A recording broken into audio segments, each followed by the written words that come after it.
ভাবছিলাম স্টার্টিং 11 রাখবে, কিন্তু আমাদের দেশের ফুটবল যারা চালায় তারা ফুটবলের ফ বুঝে কিনা এটা আমাদের মানে প্রশ্ন। ভাই অবশ্যই গত ম্যাচে দেখলাম কি একবারই শেষ সময় নামেছে, তারপরে অনেকগুলা অ্যাসিস্ট করা ছিল, বাট সেখানে আমাদের যদি গোল হয়ে যেত তাহলে দেখলাম অবশ্যই অ্যাসিস্ট পেতো। কিন্তু আজকে ভাবছিলাম স্টার্টিং 11 রাখবে, কিন্তু আমাদের দেশের ফুটবল যারা চালায় তারা ফুটবলের ফ বুঝে কিনা এটা আমাদের মানে প্রশ্ন।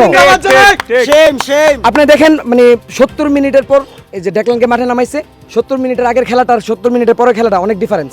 সেখান থেকে বল উইং করে নেওয়া যাওয়া এবং পাস দেওয়া, অ্যাকুরেট পাস শুধু ডেকলানই আজকের ম্যাচে দিয়েছে।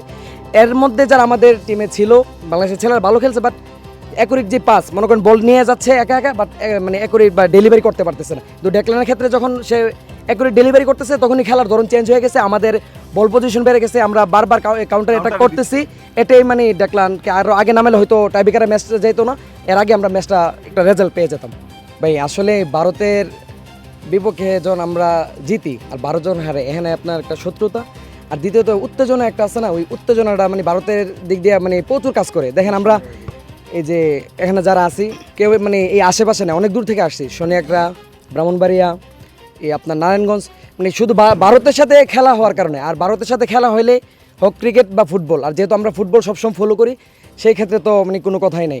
এর আগে আমাদের যে ন্যাশনাল টিম আছে 1-0 গোলে হারাইছিল এই ভারতকে, আজকে টাইব্রেকারে হারাইছে, মানে আনন্দ বলার কোনো শেষই নেই। ভাই অবশ্যই মানে গতকাল থেকে মানে অনেক এক্সাইটেড, যেহেতু ভারত হয়েছে। আপনি প্রথম প্রশ্ন বলছিলেন ভারতের বিরুদ্ধে হলে তো কোনো কথা নেই, এবার দেশ হোক মানে দেশের ফুটবল সমর্থক হবে যেই কোনো কারণে, ভারতের বিরুদ্ধে হইতে মানে আমাদের আনন্দ। আর ওই জায়গাতে আমরা সাফ অনূর্ধ্ব-20 চ্যাম্পিয়ন হয়েছি ভাই, বলেন মানে ওই জায়গাতে মানে নিজের যে এক্সাইটমেন্ট এত ঢুকবে ব্যাক টু ব্যাক, এটাই হয়েছে আর কি।